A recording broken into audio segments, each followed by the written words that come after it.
नमस्कार। ABP news पर हाजिर हूं मैं रुमाना इसार खान। वक्त आगे का एजेंडा का और आज के दिन की सबसे बड़ी खबर जिस पर लगातार आपका चैनल एबीपी न्यूज आप तक अपडेट्स पहुंचा रहा है वो इजराइल और हमास के बीच छिड़ी जंग से जुड़ा है। 10 दिन हो गए इस जंग। 10 दिन में दुनिया ने इजराइल में हमास का खौफनाक हमला देखा और उसके बाद इजराइल का इंतकाम अब दुनिया देख रही है। गाजा में हथियारों की हनक भी दिखाई दे रही है, बारूदी धमक भी सुनाई पड़ रही है और किसी भी वक्त गाजा पर ग्राउंड ऑपरेशंस की शुरुआत करने की तैयारी में इजराइल हमास जंग पर इस वक्त की बहुत बड़ी खबर मैं आपको बताने जा रही हूं। यूनाइटेड नेशंस में इजराइल के पर कब्जा करने का इजराइल का कोई इरादा नहीं है। यह इजराइल की तरफ से यूएन में साफ कर दिया गया है। हमास को खत्म करना हमारा मकसद। हमास को खत्म करने की प्रतिबद्धता एक बार फिर इजराइल की तरफ से दोहराई गई है और यूनाइटेड नेशंस में इजराइल की तरफ से यह प्रतिबद्धता इस बार दोहराई गई है। देखिए, अमेरिका की तरफ से भी यह नसीहत इजराइल को दी जा रही थी कि अगर गाजा पर इजराइल कब्जा कर लेता है तो फिर यह उसकी बहुत बड़ी गलती होगी और ऐसे में अब यूनाइटेड नेशंस के सामने इजराइल की तरफ से यह साफ कर दिया गया है, गाजा पर कब्जा करने का कोई इरादा नहीं है। और आइए सीधे अब आपको इजराइल लेकर चलेंगे, जहां तेल अवीव से हमारे सहयोगी आशीष सिंह और अभिषेक उपाध्याय जुड़ रहे हैं और साथ ही खास मेहमान मेजर जनरल रिटायर्ड राजन कोचर सर भी इस वक्त हमारे साथ मौजूद हैं, डिफेंस एक्सपर्ट। मैं सबसे पहले अभिषेक का रुख करूंगी। अभिषेक, और क्या जानकारी मिल रही है? अभी आपने जो रिपोर्ट भेजी थी वो हम दर्शकों को दिखा रहे थे कि भारतीय मूल की 3 बेटियां जो वहां शहीद हो गई। इजराइल की तरफ से कितने भारतीय मूल के लोग होंगे जो हमास के खिलाफ लड़ रहे हैं वहां पर? कोई आंकड़ा है सामने?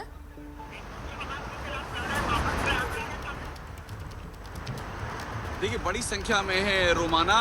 एग्जैक्ट आंकड़ा तो हमारे पास नहीं है, लेकिन इतना ज़रूर कह सकता हूं कि बड़ी संख्या में भारतीय हैं और मैं उसकी एक वजह आपको बताऊं। देखिए, जो इंडियन कम्युनिटी का यहाँ पर जो उनकी व्यापकता है वो इतनी ज़्यादा है कि एक शहर एशदोद बता रहा हूँ मैं, और एशदोद गाज़ा बॉर्डर के करीब है और ये वो शहर है रोमाना जहाँ पर हमास ने बेहद ही खतरनाक हमला किया है। जिन चंद शहरों को निशाना बनाया है, चाहे वो सेद्रोत हो, चाहे वो अश्कलान हो या एशदोद हो, तो उसी एशदोद में 10,000 भारतीय मूल की आबादी रहती है और 10,000 में से उनकी संख्या ठीक ठाक है जो कि बाकायदा शामिल हैं इजराइल की जो बॉर्डर गार्ड पुलिस है और साथ में जो IDF है, इजराइल डिफेंस फोर्स है, और इनमें से गाजा के किनारे डिप्लॉयमेंट भी था। ये जो 2 महिलाएं लड़ते हुए शहीद हुई हैं, ये एक जिकिम के पास, देखिए जिकिम मिलिट्री बेस है और अश्कलोन के पास ही है, गाजा के नज़दीक है। जो ओ मोजेस है वो वहाँ डिप्लॉयड थी, ऑफिसर थी और कॉम्बैट यूनिट में थी, और दूसरी जो किम है वो इजराइल बॉर्डर गार्ड पुलिस में ऑफिसर थी और वो उसी पार्टी में थी, रेव पार्टी, जिस रेव पार्टी में ये अटैक हुआ था। तो अहम बात ये है कि कई हैं भारत से जो शामिल हैं और धीरे धीरे करके ये जानकारी सामने आ रही है। सबसे पहले एबीपी न्यूज ने ये सच्चाई तस्वीर दिखाई है किस तरह से 2 भारतीय महिलाओं ने इजराइल के लिए लड़ते हुए, आतंकियों से लड़ते हुए अपनी शहादत दे दी। रोमाना, बिल्कुल रहिए मेरे साथ, में लौटूंगी आपके पास। इस बीच एक और बड़ी खबर आ रही है। इजराइल हमास जंग से जुड़ी हुई 6 बड़े आतंकवादी हमास के वो ढेर करने में इजराइल को कामयाबी मिली है। इस वक्त की बड़ी खबर आपको बता रहे हैं। मारे गए 6 आतंकवादियों की तस्वीर भी अब IDF की तरफ से जारी की गई है। इजरायली सेना ने ये आतंकवादियों की तस्वीर है जो जारी की है। हमास के बड़े कमांडर थे, मारे गए हैं सभी 6 आतंकवादी। हम सीधे आपको लेकर चलते हैं ग्राउंड जीरो वॉर जोन। हमारे सहयोगी आशीष सिंह इस वक्त मौजूद हैं और जरा जानते हैं आशीष सिंह से, आज ये युद्ध अब 10वें दिन में दाखिल हो चुका है। ऐसे में अब यहां से आगे इजराइल की क्या तैयारी लग रही है ग्राउंड ऑपरेशंस को लेकर खासतौर से? आशीष, माना इजराइल की तरफ से जो ग्राउंड ऑपरेशन है वो लगभग दर्शकों को बता दूं कि 4 से 5 दिन पहले ही ऑलमोस्ट पूरा हो चुका था और 3 दिन पहले वो एकदम पीक पर था। यानी कि जो भी कुछ उन्हें साजो सामान चाहिए, अगर कुछ विदेश से भी कोई सामान मंगाना है, मिसाइलें या फिर कुछ और पार्ट्स, बाकी सब चीज़ें यहाँ पर 3 दिन पहले पूरी तरह से तैयारी और तैनाती यहाँ पर कर ली गई थी। लेकिन अभी जैसे कि हम दर्शकों को बता रहे हैं कि जरा जो बहुत सारे एस्पेक्ट्स होते हैं जिसमें कूच करने से पहले, गाजा में जाने से पहले उन्हें ध्यान देना होगा, और वही चीज़ें हैं जो इस पूरे ग्राउंड ऑपरेशन को डिले कर रही हैं। 2-3 क्विक पॉइंट्स बताना चाहूँगा दर्शकों को। देखिए, जिस तरह से यूएस प्रेसिडेंट जो बाइडेन पिछले 24 घंटों में ट्वीट कर रहे हैं, ये साफ साफ इशारा कर रहा है कि अमेरिका नहीं चाहता है कि इजराइल इतनी बड़ी तादाद में इन्वेजन करे कि पूरे के पूरे गाजा पट्टी पर टेक ओवर कर ले। वो किसी तरह का पार्शियल इन्वेजन या फिर सर्जिकल स्ट्राइक्स की फ्रीक्वेंसी और इंटेंसिटी बढ़ाने की तरफ इशारा करती हैं। दूसरी बात, जो बंधक हैं उनको लेकर भी परिवारों की तरफ से यहाँ पर बहुत ज़्यादा प्रेशर सरकार पर बना हुआ है, क्योंकि उसमें न केवल इजरायली बल्कि अमेरिकी बंधक भी हैं।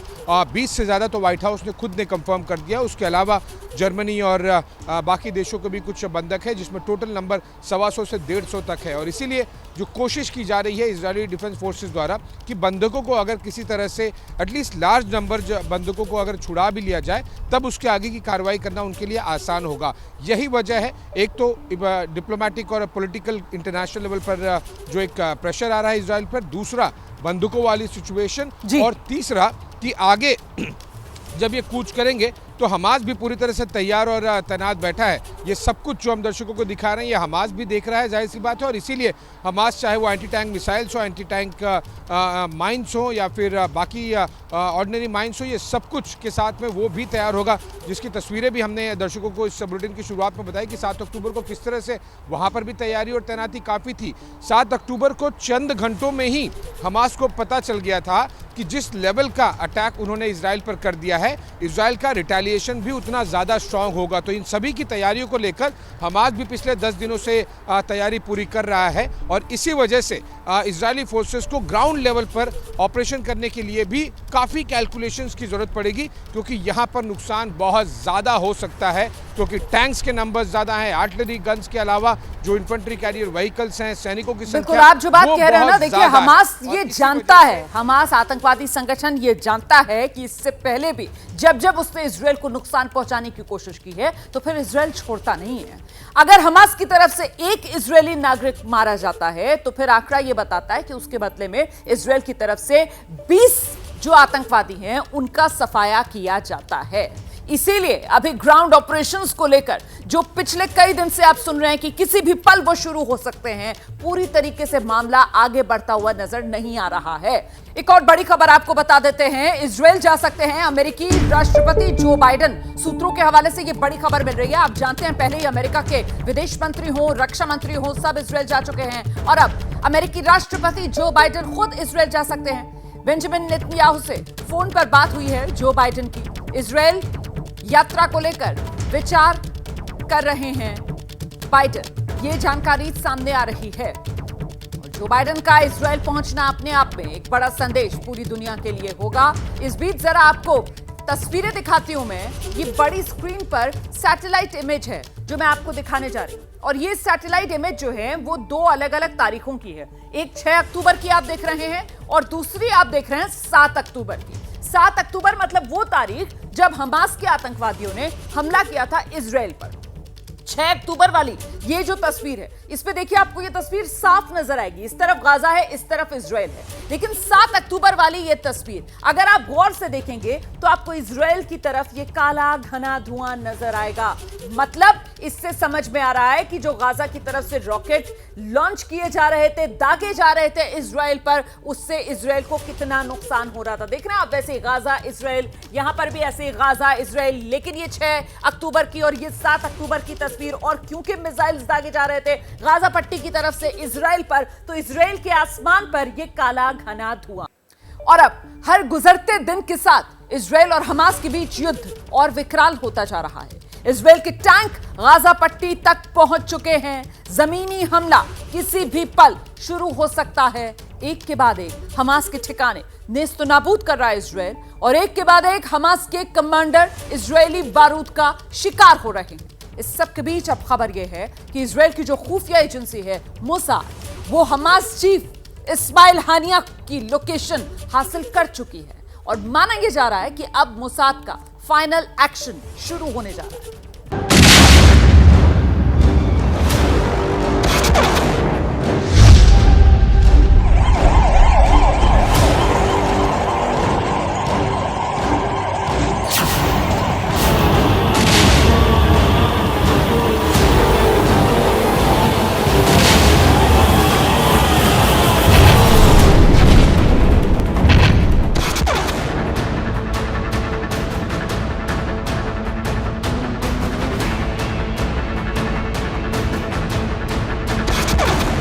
इजराइल को लहूलुहान करने वाला, सैकड़ों लोगों को मौत की नींद सुलाने का प्लान बनाने वाला खूंखार आतंकी संगठन हमास का सरगना कहां है?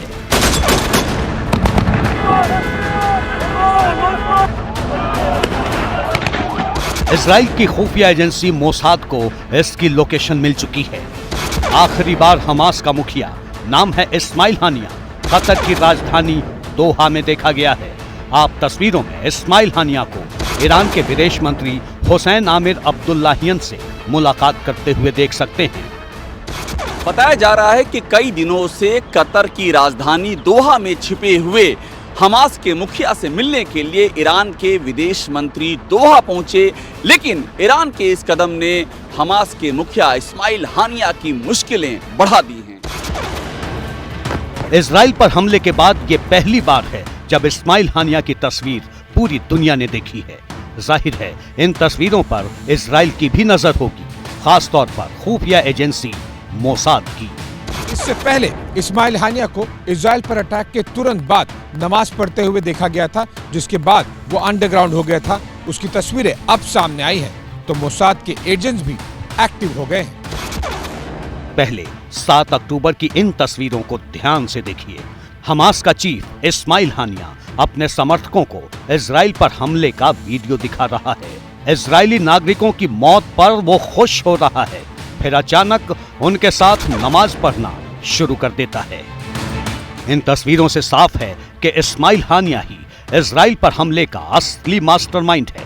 उसे मालूम था कि इजराइल पलटवार जरूर करेगा, लिहाजा इजराइल के हमले से पहले ही वो गाजा पट्टी से निकलकर कतर जा पहुंचा ताकि अपनी जान बचा सके। बताया जा रहा है कि इस्माइल हानिया 2 वजहों से कतर में भागा। पहली बात यह है कि वो वहां पर सुरक्षित रह सकता था, और दूसरी बात यह है कि उसे फंडिंग हासिल करने में वहां ज्यादा सहूलियत है।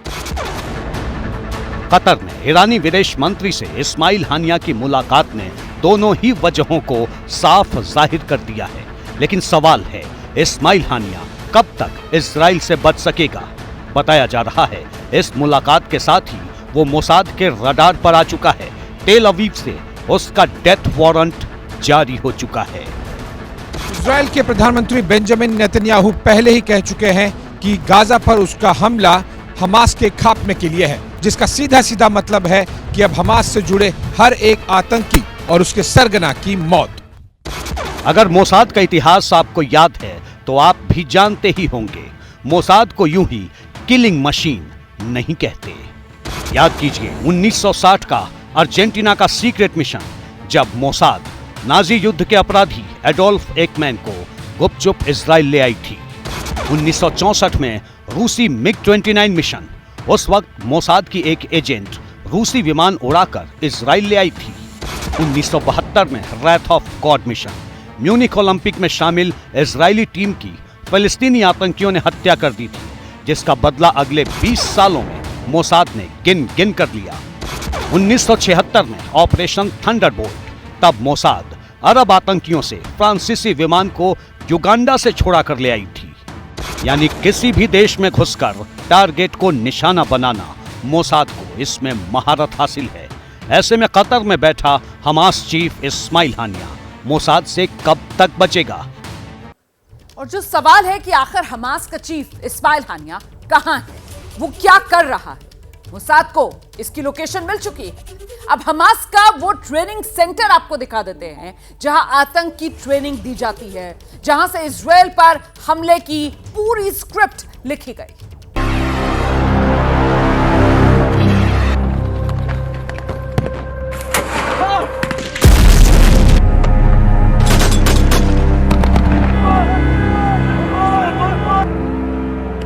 इन तस्वीरों को फ्रेम दर फ्रेम देखिए। ये कोई मिलिट्री ड्रिल नहीं है, ये हमास के लड़ाके हैं जिन्हें इजराइल को लहूलुहान करने की ट्रेनिंग दी जा रही है।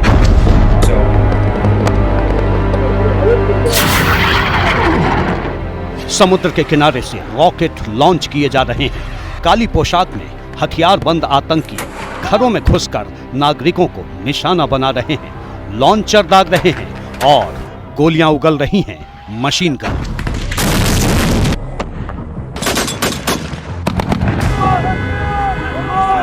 ये वीडियो 12 सितंबर का है, यानी इजराइल पर हमले से कोई 1 महीने पहले का। वीडियो को ध्यान से देखेंगे तो ये भी पता चलेगा कि ट्रेनिंग के दौरान ये भी तैयारी की गई थी कि इजराइल की सीमा पर लगी वार को कैसे तोड़ना है और फिर मिनी ट्रक के जरिए कैसे दाखिल होना है।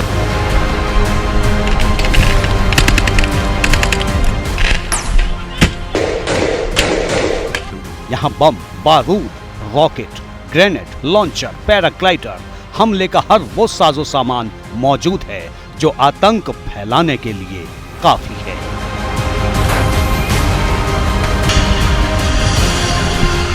बताया जा रहा है इसी ट्रेनिंग में आतंकियों को लाइव फायर अभ्यास, जिसे स्ट्रॉन्ग पिलर कहा जाता है, सिखाया गया और साथ ही इजराइल में अटैक से ठीक पहले गाजा में इस तरह के 6 ट्रेनिंग कैंप्स बनाए गए जिसमें आतंकियों को इजराइल में घुसने और खून बहाने की बार बार ट्रेनिंग दी गई।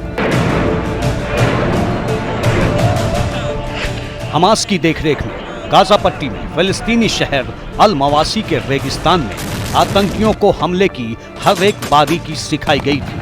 कैसे पैराग्लाइडर्स की मदद से दाखिल होना है, टैंक और मिलिट्री की गाड़ियों को कैसे उड़ाना है और कैसे लोगों को बंधक बनाना है। इस वीडियो से साफ है कि 7 अक्टूबर को इजराइल में जो कुछ भी हुआ उसकी तैयारी काफी पहले से की जा चुकी थी। सबसे हैरानी की बात यह कि हमास ने इतनी बड़ी तैयारी कर ली और इतने बड़े ऑपरेशन को अंजाम दे दिया और मोसाद को खबर तक ना हुई। अब ये तस्वीर देखिए, रेगिस्तान में दौड़ने वाली इस टूरिस्ट गाड़ी को हमास के आतंकियों ने अपना हथियार बना रखा है और आसपास के लोग उनका हौसला बढ़ा रहे हैं।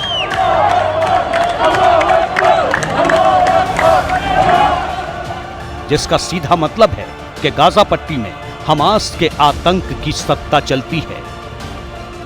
हमास ने न सिर्फ इजराइल पर बड़े हमले की तैयारी की बल्कि गाजा पट्टी की जमीन को बारूद से भर दिया। हमास ने इजराइल पर बड़े आतंकी हमले के लिए पहले से ही बड़ी संख्या में रॉकेट्स तैयार कर लिए थे। ये तस्वीर है हमास की उस फैक्ट्री की जहां हमास ने इजराइल पर हजारों की संख्या में दागे गए रॉकेट तैयार किए। तस्वीरें देखिए कैसे जमीन से पाइप निकाले जा रहे हैं, फिर इन पाइप को ट्रक पर लोड कर फैक्ट्री तक पहुंचाया जा रहा है जहां इनका इस्तेमाल रॉकेट बनाने में किया जा रहा है। इस वीडियो में आप देख सकते हैं कि नकाबपोश आतंकी पाइप को रॉकेट की शक्ल दे रहे हैं, उनमें बारूद भर रहे हैं। इन रॉकेट को सीमा पर लॉन्चर में फिट किया जा रहा है। हमास के हमले के बाद ये सवाल लगातार उठ रहा है कि इतनी बड़ी तादाद में रॉकेट आखिरकार कैसे हमास तक पहुंच गए, और इसका जवाब भी इस वीडियो में शामिल है। रॉकेट में इस्तेमाल होने वाली पाइप, वॉरहेड या फिर दूसरे उपकरण समुद्र के जरिए स्मगल कर कुछ इस तरह से गाजा पट्टी तक लाए गए थे। फिर इन्हें गाजा पट्टी में असेंबल कर इजराइल की सीमा पर पहुंचाया गया। ये वीडियो इस बात की गवाही है। आगे बढ़ती हूं, आपको इजराइल के खिलाफ आतंकवादी संगठन हमास का जो अंडरग्राउंड प्लान है उसकी तस्वीरें दिखा देते हैं। इसे तोड़ने के लिए इजराइल को खासी मशक्कत करनी पड़ी है क्योंकि हमास की अंडरग्राउंड तैयारी ही इजराइल के ग्राउंड ऑपरेशन के लिए दरअसल सबसे बड़ी मुश्किल बन सकती है।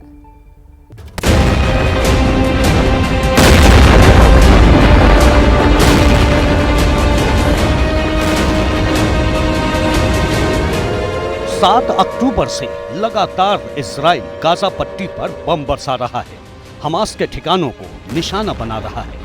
जमीन पर इजरायली टैंकों की पलटन आगे बढ़ रही है।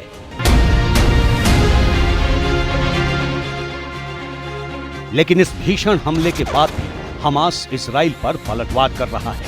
अब आपके दिलो दिमाग में सवाल उठ रहा होगा, आखिर कैसे? तो इसका एक ही जवाब है, गाजा पट्टी में हमास का असली अड्डा तो जमीन के नीचे है। ये गाजा में हमास का वो ठिकाना है जो बरसों से इजराइल के लिए चुनौती बना हुआ है। दरअसल हमास के आतंकियों से लेकर के उसके टॉप लीडर्स तक छिपने के लिए ये सुरंगें ही सबसे बड़ा कवच है और इसीलिए हमास ने पूरी गाजा में ऐसी सुरंगों का जाल बिछा रखा है। जमीन के नीचे बनी इस सुरंग की तस्वीर देखिए। यहाँ तबाही मचाने वाले रॉकेट का जखीरा मौजूद है। ये भी देखिए कि ये सुरंग कहां जाकर खुलती है। सीधे लॉन्च पैड पर, जहां से इजराइल को सीधे निशाना बनाया जा रहा है।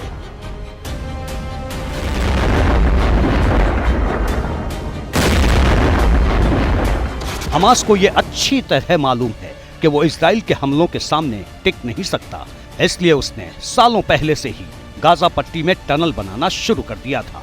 जमीन के अंदर बने कंक्रीट के टनल्स को खास तरीके से डिजाइन किया गया है, जो सीधे इजराइल से सटी सीमा पर जाकर खुलती है। वहां से हमास के आतंकी इजराइल को निशाना बनाते हैं। दूसरी ओर ये सुरंगें गाजा पट्टी के अंदर शहर में खुलती हैं। इन सुरंगों में घरों की तरह हर सुख सुविधा मौजूद है। रिपोर्ट के मुताबिक हमास ने 2007 से गाजा पट्टी में टनल बनाने का काम शुरू कर दिया था। बताया जाता है कि गाजा पट्टी में करीब 2000 से भी ज्यादा सुरंगें हैं। ऐसे टनल बनाने पर हमास ने करीब 125 अरब डॉलर खर्च किए हैं। जानकारी के मुताबिक इन सुरंगों का इस्तेमाल पहले सामान की तस्करी में होता था, लेकिन जैसे जैसे इजराइल ने अपनी नाकेबंदी को बढ़ाया, इन सुरंगों का इस्तेमाल हमास के आतंकी हथियारों की तस्करी में भी करने लगे। हमास ने गाजा पट्टी में सुरंगों का ऐसा जाल बनाया जिससे आसानी से हथियारों की तस्करी हो सके, सीरिया और ईरान जैसे देशों से हथियार आ सकें और फिर ये हथियार कैप्सूल में पैक होकर सुरंग के रास्ते हमास तक पहुंच सके। यही वजह है कि गाजा पट्टी में हमास की खूनी साजिश की भनक तक इजराइल को नहीं लगी।